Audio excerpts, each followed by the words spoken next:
This video is a tutorial on how to set up a file for print production using Adobe InDesign and how to save that file using the Copycraft PDF presets.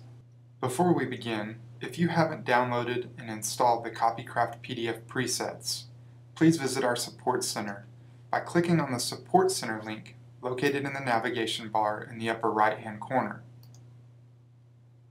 Once inside the Support Center, under the File Setup Guidelines section, click on the Read More link. Inside the File Setup Guidelines information, near the top of the page, you'll find a link to download our PDF presets. Once you've downloaded those PDF presets, back in our Support Center, you can find a video on how to install those presets. Once you've installed the PDF presets, or if you've previously installed them, let's move on. Before beginning your design job, it's a good idea to download a template. Templates provide basic size, layout, and positioning for the file you'll be designing. Copycraft's templates also include bleed, trim, score, and fold lines, which are critical to the document. To download templates, click on the Templates link located in the navigation bar in the upper right-hand corner. From here, you can find a full listing of all the products which Copycraft has templates for. You can also access templates by clicking on the individual product in the product listing on the left-hand side. Today we'll be working on flyers, so I'll click on the Flyers link. Inside the product information and pricing page, you'll find a tab that says Templates. Click on that to access this product's specific templates. Inside the Products Templates page, you'll see a listing of all the sizes and styles of templates we have available for that specific product. We offer templates in a wide variety of formats: Adobe Acrobat, Adobe Photoshop, Adobe Illustrator, Adobe InDesign, a generic JPEG option, and a generic EPS option. For products that have templates available in a wide variety of sizes and styles, such as brochures and newsletters, you'll be given a drop-down box, giving you the ability to select a specific size or style of template you need for that product. As for flyers, there's 4 basic size options, so a drop-down box isn't needed for this set of templates. To download a template, simply find the size or style of template needed from the templates listing. Once you've found the size or style, click on the icon for the format which is most compatible with the program you'll be using to create your artwork. For this tutorial, we will be working on an 8.5 by 11 flyer in Adobe InDesign, so I'll click the Adobe InDesign icon to download that template. The template will be downloaded in a zipped format. Once the file is finished downloading, simply double-click it to unzip it. Inside the unzip folder, you'll find 3 files. The first one is the template file for Adobe InDesign CS4. The second file is an InDesign Exchange document which will open up the template in Adobe InDesign CS3. If you're using a version of InDesign older than CS3, these templates will not work. We recommend downloading the Adobe Acrobat or Adobe Illustrator template and placing those documents directly into your InDesign file. The third file inside the unzip folder is a README file. The README contains a print-ready checklist which outlines the steps needed to ensure files meet the basic print-ready requirements. We'll go over many of these steps throughout this tutorial.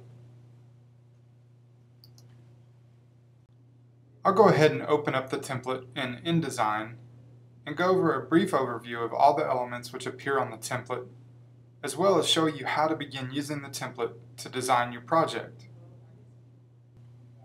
Once the template is opened, you'll notice 4 different colored lines.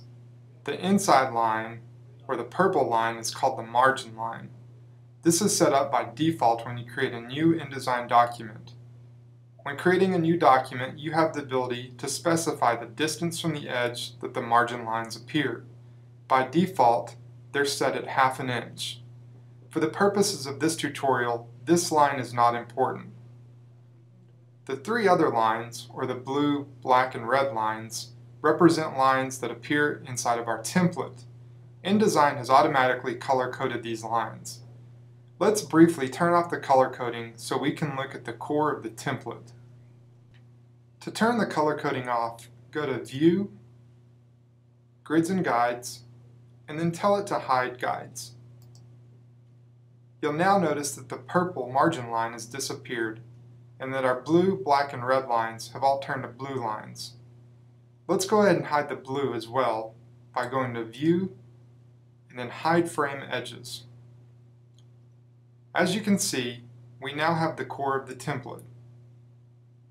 So that we can get a better understanding of what each line represents on the template, I'm going to zoom in on the lines.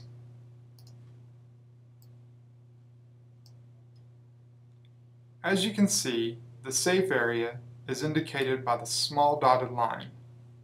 The trim size is indicated by the larger dotted line, and the bleed area is indicated by the solid black line. The bleed area is 1/8 inch larger on each edge than the trim size of the document. In this case, the document size is 8.5 by 11 when it trims, so the total bleed size would be 8.75 by 11.25. It's crucial to ensure that any background, images, elements, or photos which go to the edge of your document when it trims extend to the edge of the bleed area. The trim line shows the final size of the piece once it has been finished and cut down to size. Again, this document's trim size is 8.5 by 11. Finally, the safe area is the area in which all text needs to stay within to ensure it does not trim off on the final printed piece. Now that we've covered the bleed, trim, and safe area lines, you should have a basic understanding of all the elements which appear on the template. So let's begin designing our artwork. The first thing I'm going to do is zoom out so that I can see the entire template in the window. To do that, I can go to View, and then Fit Page in Window. One thing I like to do before beginning my design is to lock and rename the layer which my template appears on. You can access layers in InDesign by clicking on the Layers button in the right toolbar, or by going to Window and then Layers. Once your layers are open, you'll notice that you have one layer. By default, the template appears on Layer 1. To change the name, simply double-click on the layer and type the name in. I'm going to call this one Template, just so it's easy to find. Once I've done that, I can lock this layer by clicking on the button directly next to the eyeball. Once I do that, a little lock will come up, indicating that this layer has been locked. I like to lock and rename my template layer for 4 reasons. First, since the layer is locked, the template stays positioned in the center of the document. I can't accidentally click on the template and move it out of position as I'm doing my design work. Second, with the template locked, it ensures that I don't place any of my artwork on the template layer. When my design is complete, I want to ensure that the template layer is turned off or deleted so that it doesn't print on my final artwork.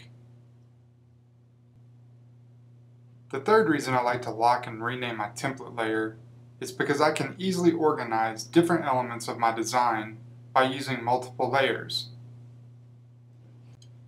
For example, I'll create a new layer and rename it to Background. Now when I place my background image into the InDesign document, I'll place it on the background layer. I'll create another layer and call it Text. And now any text I add to this document, I'll put on the text layer. And finally, I'll create one more layer and call it Photos. And any photos I put into the InDesign document, I'll put on the Photos layer.